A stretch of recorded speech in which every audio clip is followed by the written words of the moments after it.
Guys, welcome back to the channel study portal. Study portal में आप लोगों का एक बार फिर से स्वागत है। तो आज के इस वीडियो में हम पढ़ने वाले हैं जो हमने सीरीज शुरू की थी ताज का शासन। 1858 का अधिनियम हम ऑलरेडी पढ़ चुके हैं। अब इस वीडियो में हम डिस्कस करने वाले हैं 1861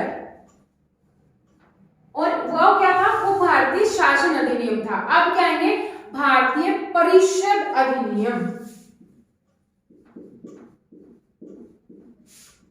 भारतीय परिषद अधिनियम, ये हम यहाँ पर पढ़ने वाले हैं। 1858 का हम ऑलरेडी डिस्कस कर चुके हैं। जिन लोगों ने सीरीज देखनी स्टार्ट नहीं की है, हम कम से कम 5 से 6 लेक्चर कर चुके हैं ऑलरेडी।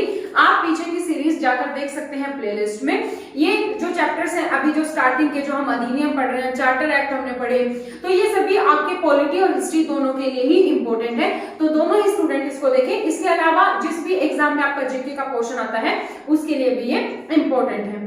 तो अगर आप लोग नए हैं चैनल पर, चैनल को अभी तक आपने सब्सक्राइब नहीं किया है तो चैनल को सब्सक्राइब करके बेल आइकन को प्रेस करना ना भूलें, ताकि जैसे ही नई वीडियो अपलोड हो उसकी नोटिफिकेशन आपको मिले सबसे पहले। और अगर आप लोग पुराने हैं तो आप लोगों को पता है कि क्या करना है, फटाफट से वीडियो के लिंक को शेयर कर दीजिए। व्हाट्सएप, फेसबुक, इंस्टा, टेलीग्राम, जिस भी तरीके से आप स्टडी करते हैं ग्रुप्स में आप शेयर कर दीजिए। तो चलिए फिर शुरू करते हैं। इससे पहले एक और, अगर आप हमारे साथ टेलीग्राम पे नहीं जुड़े हैं तो स्टडी पोर्टल जीके ऑफिशियल, इस पे आप जुड़ सकते हैं। ये टेलीग्राम का लिंक है, ठीक है। इसके अलावा अगर आप व्हाट्सएप के माध्यम से नहीं जुड़े हैं तो 8447410108 ये व्हाट्सएप है। इस पे आप अपना नाम, अपने शहर का नाम, अपने एग्जाम का नाम लिख के मैसेज कर सकते हैं, ताकि आपके एग्जाम से रेलेवेंट इंफॉर्मेशन आपको टाइमली मिल जाए। और अगर आप सेल्फ स्टडी में बिलीव करते हैं, घर बैठकर तैयारी करना चाहते हैं, तो आप कर सकते हैं। वीडियोस तो यूट्यूब पे आपको फ्री लाइव मिलती ही रहती है, फ्री ऑफ कॉस्ट, लगभग सभी सब्जेक्ट की। और इसके साथ साथ हम टेस्ट सीरीज भी करते हैं, ताकि आपकी एग्जाम की प्रिपरेशन एकदम नंबर 1 रहे। तो दोस्तों, अगर आप सेल्फ स्टडी करना चाहते हैं घर बैठकर, तो आप एग्जाम के लिए स्टडी मटेरियल ऑर्डर कर सकते हैं इस हेल्पलाइन नंबर पर। आप चाहे CTET, SSSB, KVS, NVS, UGC net, IAS, state PCS, SSC, किसी भी एग्जाम की आप तैयारी कर रहे हो तो सेम हेल्पलाइन नंबर पर आप कॉल करके स्टडी मटेरियल ऑर्डर कर सकते हैं। तो चलिए चलते हैं बैक टू आवर टॉपिक जो हम पढ़ने वाले हैं, और वो क्या है 1861 का भारतीय परिषद अधिनियम। तो इस अधिनियम में क्या हुआ, सबसे पहले इस अधिनियम में हुआ विकेंद्रीयकरण।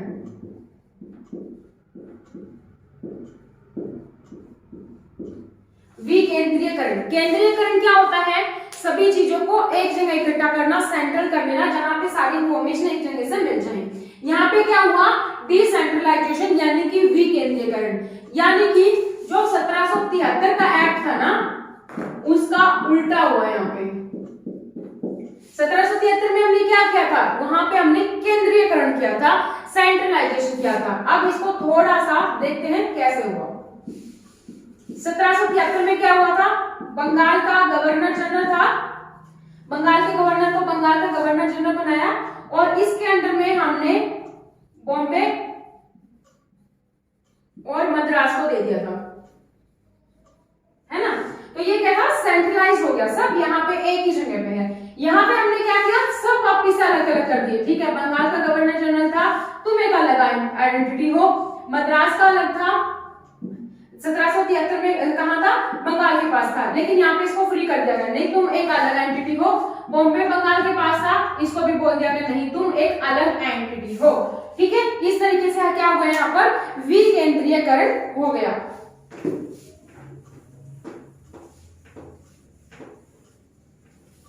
इसके अलावा क्या हुआ, जो हमारा भारत का वाइसराय बनाया था ना, उसको बहुत सारी पावर्स मिल गई।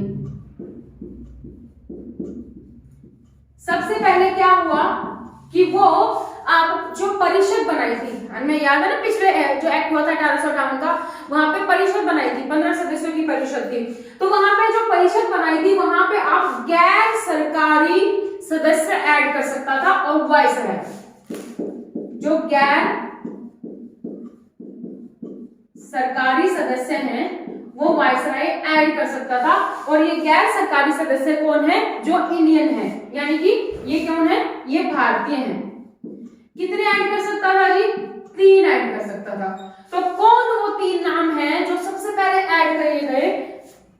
पहले नंबर पे बनारस का राजा,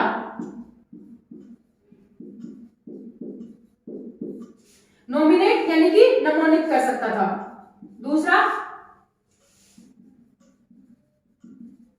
नामांकित कर सकता था, तो बनारस का राजा। दूसरा, पटियाला का महाराजा। तीसरा,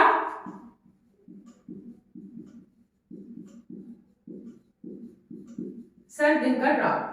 ये उसने ऐड कर दिए। तो सबसे पहली पावर जो वाइसराय को मिली कि अब वो जो विधायी परिषद थी उसमें गैर सरकारी सदस्य को नॉमिनेट कर सकता था, यानी कि गैर सरकारी सदस्य कौन? जो ब्रिटिश के नहीं है, जो इंडियन है, भारतीय हैं। तो 3 लोगों को नॉमिनेट कर सकता था और जो पहले 3 लोग नॉमिनेट हुए वो हुए बनारस का राजा, पटियाला का महाराजा और सर दिनकर राव। अब नॉमिनेट कर रहा है गैर सरकारी सदस्य में, तो क्या हुआ? यहां से विधायी जो परिषद है,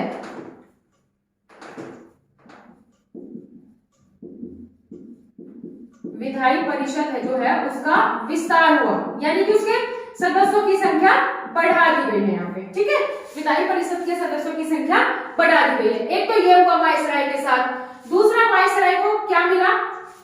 हम वाइसराय की पावर पढ़ रहे हैं यहाँ पर। वाइसराय को अब क्या है कि जो शासन है वो तो ब्रिटिश गवर्नमेंट चला रही है, वो कहाँ बैठी है? इंग्लैंड में बैठी है। अब ऐसा कुछ हो जाए इंडिया में कि इमरजेंसी में कोई आदेश देना पड़े, तो बेचारे वाइसराय के पास तो कोई पावर ही नहीं थी। तो इसने बोला ब्रिटिश गवर्नमेंट को कोई तो पावर होनी चाहिए। अब यहाँ पे इमरजेंसी हो जाए, वहां तक संदेश पहुंचते पहुंचते टाइम लग जाए, यहाँ पे सब मर कट जाए, तो क्या होगा? तो यहाँ पे जैसे अभी हमारे देश में होता है कि जब तक कोई अर्जेंसी से कोई नियम लागू करना पड़ता है, संसद जब बैठेगी, संसद सदन होगा, तब टाइम लग जाता है, 3-3, 4-4 साल लग जाते हैं कम से कम किसी नियम को लागू होने में, तो उसमें टाइम लग जाता है। तो क्या करता है हमारा राष्ट्रपति? अध्यादेश जारी कर देता है, जिसकी लिमिट क्या होती है? 6 महीने की। सेम काम मिला इसको वाइसराय को कि अध्यादेश जारी करने का राइट मिल गया इसको। अध्यादेश जारी कितने महीने तक होगा जी वैलिड? 6 महीने तक वैलिड होगा। तो अगर भारत में कोई भी इमरजेंसी हो जाए, वो ब्रिटिश गवर्नमेंट की से नियम आने के बगैर वो क्या कर देगा? एक अध्यादेश जारी कर देगा जो कि 6 महीने के लिए वैलिड होगा।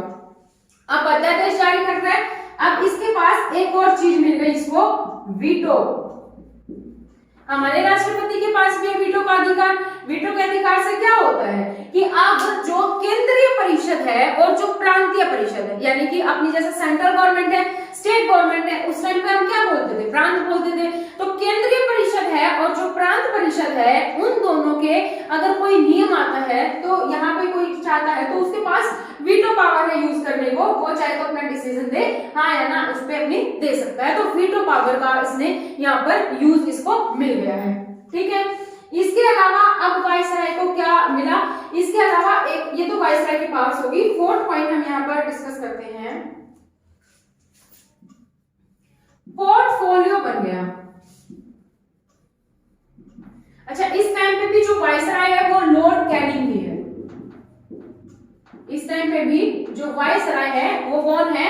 वो लॉर्ड कैनिंग ही है यहाँ पर भी। ठीक है, तो पोर्टफोलियो का निर्माण हुआ जो कि 1859 में लॉर्ड कैनिंग ने क्या बोला था? इसको शुरू कर दिया जाए। अब ये पोर्टफोलियो क्या है जी? पोर्टफोलियो का एक नया वर्ड लग रहा है। पोर्टफोलियो क्या है? पोर्टफोलियो बेसिकली जैसे कि अभी आज के टाइम की अगर हम बात करें तो हमारे पास क्या है? टेक्सटाइल मिनिस्ट्री है, डिफेंस मिनिस्ट्री है, फाइनेंस मिनिस्ट्री है। ठीक है, सबका अपना अपना अलग अलग डिपार्टमेंट है, सब अपने अपने डिपार्टमेंट के हेड है, उनके पास कुछ कुछ मेंबर्स हैं जो देखते हैं। तो इसी तरीके से यहाँ पे 1859 में लॉर्ड कैनिंग ने बोला था कि पोर्टफोलियो बना दिया जाए, और पोर्टफोलियो बनाएंगे तो विधायी जो है ज्यादा परिषद में ज्यादा लोग चाहिए, जो हमने यहाँ पे डिस्कस कर चुके कि विधायी परिषद का विस्तार हो गया। तो क्या कर दिया गया कि अब अलग अलग डिपार्टमेंट बनाए गए। किसी को फाइनेंस से रिलेटेड है तो जी फाइनेंस डिपार्टमेंट है, टेक्सटाइल से रिलेटेड है जी टेक्सटाइल डिपार्टमेंट है, टैक्स से रिलेटेड है जी इनकम टैक्स है। तो ये सब इस तरीके से यहाँ पर बहुत सारे पोर्टफोलियो बना दिए गए, यानी कि एक तरीके से डिपार्टमेंट बना दिया गया। उस डिपार्टमेंट में मान लो ये 3 लोगों की कमेटी है, ये 4 लोगों की डिपार्टमेंट है, 5 लोगों का डिपार्टमेंट है, इस तरीके से डिफरेंट लोगों का यहाँ पे डिपार्टमेंट बना दिया गया। तो ये पोर्टफोलियो यहाँ पे आपका स्टार्ट हो गया। इसके अलावा क्या हुआ, एक बार इसको रिवाइज कर लेते हैं। फिर एक और है कि जो है यहाँ पर क्या हुआ, विधान परिषद का गठन हो गया। अपने देश में भी क्या है, सब जगह क्या है विधानसभा, और कुछ राज्य कैसे हैं जहाँ पर विधान परिषद है। तो विधान परिषद का गठन यहाँ पर हुआ था। वो देखेंगे कि कब कब किस किस ईयर में, किस किस साल में कौन से प्रांत में हुआ, वो भी हम देखेंगे। तो पहले एक बार इसको रिवाइज कर लेते हैं। 1861 का जो भारतीय परिषद अधिनियम है उसमें क्या किया गया, विकेंद्रीय कर दिया गया। विकेंद्रीयकरण मतलब डिसेंट्रलाइजेशन कर दिया गया। 1761 में हमने पढ़ा था कि जो बंगाल का गवर्नर था उसको बंगाल का गवर्नर जनरल बना दिया गया था, और मद्रास और बंबई वो दोनों किसके अंडर कर दी गई थी, बंगाल के अंदर कर दी गई थी। लेकिन अब यहाँ पे तीनों को अलग अलग कर दिया गया है, यानी कि बॉम्बे भाई तुम अपना संभाल, मद्रास तू अपना इंडिविजुअल संभाल, बंगाल अब तेरा इन दोनों से कोई लेना देना नहीं, तू अपना अलग संभाल। तो सब अलग अलग कर दिए गए। तो क्या हो गया, ये डिसेंट्रलाइजेशन हो गया। ठीक है, उसके बाद वाइसराय जो था, जो उस टाइम पे भी कौन है, लॉर्ड कैनिंग है, इसके पास कुछ पावर मिल गई। एक तो सबसे पहले क्या कि जो परिषद है उसमें ये गैर सरकारी सदस्य है। गैर सरकारी सदस्य यानी कि इंडियन, क्योंकि उस टाइम हम बात कर रहे हैं जो अंग्रेज थे, और अंग्रेज यानी कि सबके सब लोग ब्रिटिश होते थे उस काउंसिल में। यहाँ पे गैर सरकारी सदस्य यानी कि भारतीयों को नॉमिनेट कर सकता है, और कितने मेंबर्स को नॉमिनेट करने की पावर मिली, 3। सबसे पहले यहाँ पर भारतीय लोग आए, नॉमिनेट हो गए। ठीक है, सबसे पहले यहाँ पर भारतीय लोग आए, नॉमिनेट हो गए। तो पहली बार भारतीय लोग ये बेसिकली परिषद में आए हैं पिक्चर में। तो पहला बनारस के राजा को नॉमिनेट किया, दूसरा पटियाला के महाराजा को नॉमिनेट किया, और तीसरा कौन था, सर दिनकर राव। तो आपको ये चीजें याद रखनी है, ये तीनों नाम आपको पता होने चाहिए कि ये तीनों कौन थे। इसके अलावा क्या, विकेंद्रीयकरण कब हुआ, और केंद्रीयकरण कब हुआ। केंद्रीयकरण तो हमारा 1773 में हुआ, विकेंद्रीयकरण हमारा 1861 में हुआ, जबकि इसकी शुरुआत कब हो चुकी थी, 1833 में ही हो चुकी थी शुरुआत इसकी। ठीक है, वाइसराय इस टाइम पे भी कौन था, हमारा लॉर्ड कैनिंग था। अध्यादेश जारी करने की शक्ति कब मिली, 1861 में मिली, ये भी आपको याद रखना है। अध्यादेश की अवधि कितनी होती है, 6 महीने होती है। वीटो की शक्ति सबसे पहले कब मिली, ये भी 1861 में मिली है। पोर्टफोलियो कब लागू हुआ, 1861 में लागू हुआ। पोर्टफोलियो का प्रस्ताव किसने दिया था, किसका सजेशन था, लॉर्ड कैनिंग का था। अब एक और चीज यहाँ पे रहेगी, विधान परिषद का गठन, वो हम एक बार देख लेते हैं। एक बार इसको रब कर लेते हैं। आई होप कि सब लोग अपने अपने नोट्स बना रहे होंगे, क्योंकि यहाँ पे हम कोशिश करें कि कुल पॉइंट्स में तो आप अपने अकॉर्डिंग किस भी तरीके से, जिस भी तरीके से आपको याद होता है उस तरीके से आप जो है नोट्स अपने बना लें। ठीक है, तो यहाँ पर क्या हो रहा है, हमारा विधान परिषद का गठन हुआ।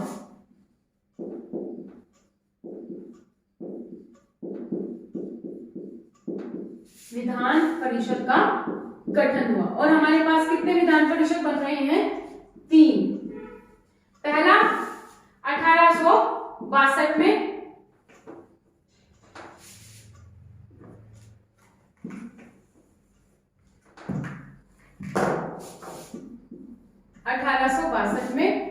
बंगाल। दूसरा बना हमारा 1866 में, इसके 4 साल बाद ही, और वो कौन सा था, उत्तर पश्चिम, नॉर्थ वेस्ट फ्रंटियर, जिसको हम क्या जानते हैं आज, यूपी के नाम से जानते हैं। तो नॉर्थ वेस्ट फ्रंटियर बना। तीसरा जो विधान परिषद बनी वो कब बनी, वो बनी आपकी 1897 में, और वो कौन सी थी, पंजाब। तो 3 विधान परिषदों का यहाँ पर गठन हुआ। सबसे पहले 1862 में बंगाल, 1866 में बना नॉर्थ वेस्ट फ्रंटियर जिसको आप यूपी के नाम से जानते हो, और 1897 में बना पंजाब। तो ये तीन हमारे जो है क्या बने, विधान परिषद का गठन हुआ। कब गठन हुआ? 1861 में। तो इससे भी आपके बहुत सारे क्वेश्चंस बन सकते हैं इस अधिनियम से भी। और ये क्या था? ये पहला भारतीय परिषद अधिनियम है। इससे पहले जो हमने 1858 का पढ़ा था वो भारतीय शासन अधिनियम था। ठीक है, इस तरीके से आपको ये पॉइंट सारे याद रखने हैं, नोट्स बना लीजिए। जैसे ही हम ये अधिनियम सारे पढ़ लेंगे उसके बाद 2 दिन तक हम सिर्फ प्रैक्टिस करेंगे एमसीक्यू क्वेश्चंस की, कि कैसे क्वेश्चंस आते हैं वो हम सारे लाइव डिस्कस करेंगे। तो बेफिक्र रहिए कि कैसे याद रखने हैं, क्या होगा, किस तरह के क्वेश्चंस पूछे जाएंगे, सबके सब एक साथ तो मैं बताते हुए चली रही हूँ आपको कि क्या क्या पूछा जा सकता है। फिर भी हम एक साथ सारे के सारे डिस्कस करेंगे ताकि आपकी प्रैक्टिस रहे। जैसे आज आप ये पढ़ रहे हैं तो उसके साथ साथ क्या करें, फास्ट फॉरवर्ड करके पीछे वाली वीडियो भी जरूर देखें। उससे आपका रिविजन रहेगा, आपको याद रहेगा। या फिर आपने जो नोट्स बनाए हैं, जैसे आज की क्लास खत्म हुई तो जो पीछे वाले नियम है उस पर भी एक नजर जरूर मारें और सोचें कि जैसे मैंने अभी बताया कि विकेंद्रीकरण शुरू हुआ, तो ये विकेंद्रीकरण अब हुआ तो केंद्रीयकरण कब हुआ था। तो इस तरीके से आप रिलेट करेंगे तो आपको याद भी रहेगा और आप अच्छे से अपनी तैयारी कर पाएंगे। तो आज की वीडियो में है दोस्तों इतना ही। नेक्स्ट वीडियो में हम फिर मिलेंगे नए टॉपिक के साथ। जिन लोगों ने अभी तक चैनल को सब्सक्राइब नहीं किया है, चैनल को सब्सक्राइब करके बेल आइकन को प्रेस कर लें। और जो नेक्स्ट वीडियो हमारी होगी वो हमारी होगी अगला अधिनियम, जो होगा हमारा 1892 का अधिनियम हम पढ़ेंगे। ठीक है, तो आज के लिए इतना ही। Thank you so much, bye bye, take care.